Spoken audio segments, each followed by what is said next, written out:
तो क्या करेंगे, सबसे पहले हम लोग यह तय करेंगे कि किस त्रिभुज में थेल्स प्रमेय को हम लेके जाएंगे। तो त्रिभुज त्रिभुज अब आप देखिए, पहला जो आप देख रहे हैं DE समांतर AC है, तो DE समांतर AC जो है किस त्रिभुज में है, तो ABC में, त्रिभुज ABC में। ठीक है, त्रिभुज ABC में क्या करेंगे, त्रिभुज ABC में थेल्स प्रमेय से, थेल्स प्रमेय से DE के पैरेलल AC है। ठीक है, AC है, इसलिए क्या होगा कि हम लिख सकते हैं, हम लोग क्या लिख सकते हैं, देखिए जो साबित करना है उसे भी आप ध्यानपूर्वक देखते रहिए। हमें जो साबित करना है वो क्या करना है, BF देखिए BF बटा FE बराबर BE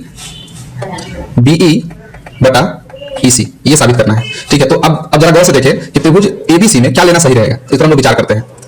तो इस त्रिभुज ABC में कहीं आप दोनों में से कोई एक जुड़ा, दोनों एक में से कोई एक आप देख पा रहे हैं, BF बटा EF, ये देखिए BF बटा EF या तो त्रिभुज ABE में आ रहा है। ठीक है, तो ये नहीं होगा, बल्कि ये ले सकते हैं BE बटा EC।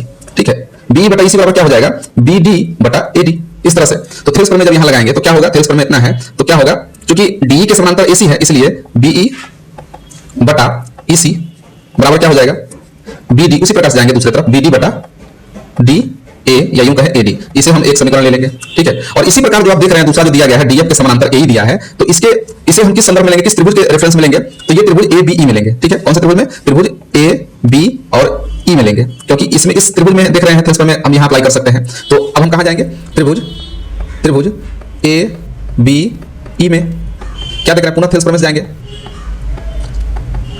थेल्स प्रमेय से क्या होगा, तो क्या हम लिख सकते हैं BF बटा EF या FE भी बोल सकते हैं आप, EF कहें या FE कहें, चलिए जो दिया गया है उसके हिसाब से बात करते हैं, हम FE लिख सकते हैं। FE इसके बराबर क्या होगा, इसके बराबर होगा BD बटा DA कहें या AD कहें, इसे समीकरण 2 आप मान लें। पुनः आप समीकरण 1 और समीकरण 2 को ध्यान से देखें, इसे तुलना करके देखें, कल जो हमने जो प्रश्न बनाया था उसे, तो इसका एक पक्ष हम देख रहे हैं BD बटा DA दोनों में है। ठीक है, तो एक पक्ष बराबर है, जैसा कि हमने कल कहा कि अगर कोई A जो है वो अगर B के बराबर है और इसी A के बराबर अगर C है तो हम B के बराबर C लिख सकते हैं। ठीक है, और ऐसा हम कई प्रश्नों में करेंगे, तो इसलिए आप इसे ध्यान रखें। तो हम क्या लिख सकते हैं, लिखेंगे समीकरण 1 एवं समीकरण 2 की तुलना करेंगे तो क्या पाएंगे, लिख सकते हैं समीकरण 1 एवं समीकरण 2 से हम पाते हैं कि, आप डिटेल्स में चाहे तो लिख सकते हैं। ठीक है, हम पाते हैं कि जो BE बटा EC है वो किसके बराबर हो जाएगा, वो हो जाएगा BF बटा FE के बराबर हो जाएगा। या आप ये भी लिख सकते हैं, इसे इस प्रकार से भी लिख सकते हैं, BF बटा FE बराबर BE बटा EC। तो बायां पक्ष दायां पक्ष दाहिना पक्ष बायां पक्ष बात तो बराबर ही है, तो यही साबित करना था हमें। ठीक है।